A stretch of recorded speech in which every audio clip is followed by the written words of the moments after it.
హైదరాబాద్ లో 2 రోజులుగా భారీ వర్షాలు కురుస్తున్నాయి. లోతట్టు ప్రాంతాలు జలమయమయ్యాయి. పలు కాలనీలు చెరువులను తలపిస్తున్నాయి. ఇదిలా ఉంటే భారీ వర్షానికి ఎల్బీ స్టేడియం ప్రహారీ గోడతో పాటు చెట్టు కుప్పకూలాయి. తెల్లవారుజామున కురిసిన భారీ వర్షానికి ప్రహారీ గోడపై చెట్టు కూలింది. చెట్టు పడిపోవడంతో గోడ నేలమట్టమైంది. చెట్టు కింద ఉన్న పోలీస్ వాహనాలపై చెట్లు పడిపోవడంతో ఆ వాహనాలు ధ్వంసమయ్యాయి. బషీర్బాగ్ సిసిఎస్ పాత కార్యాలయం వద్ద ఈ ఘటన చోటు చేసుకుంది. మరిన్ని వివరాలు మనకు హైదరాబాద్ బ్యూరో చీఫ్ రమణ అందిస్తారు. రమణ, తెల్లవారుజామున 2 గంటల పాటు ఏకదాని కురిసిన వర్షంతో నగరం అతలాకుతలేదని చెప్పాలి. ఇప్పటికీ ఒక వ్యక్తి ఈ వరద నీటిలో గల్లంతే ప్రాణాలు కోల్పోయాడు.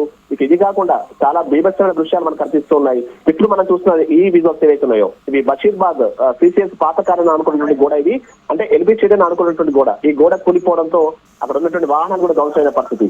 ఇక్కడ అక్కడని కాదు, నగరం మొత్తం కూడా సేమ్ మనకి ఇలాంటి దృశ్యాలే కనిపిస్తున్నాయి.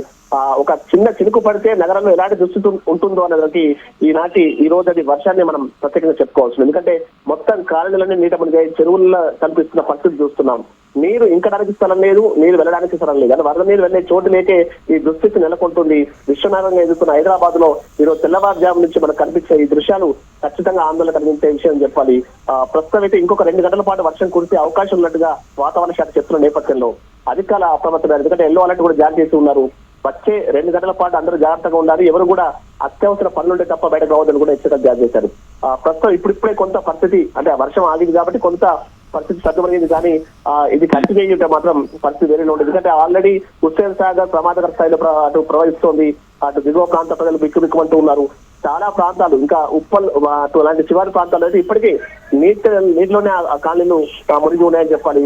ప్రజలైతే తీవ్ర ఇబ్బందులు చెప్పాలి. చూస్తున్నాం. రైట్ రమణ.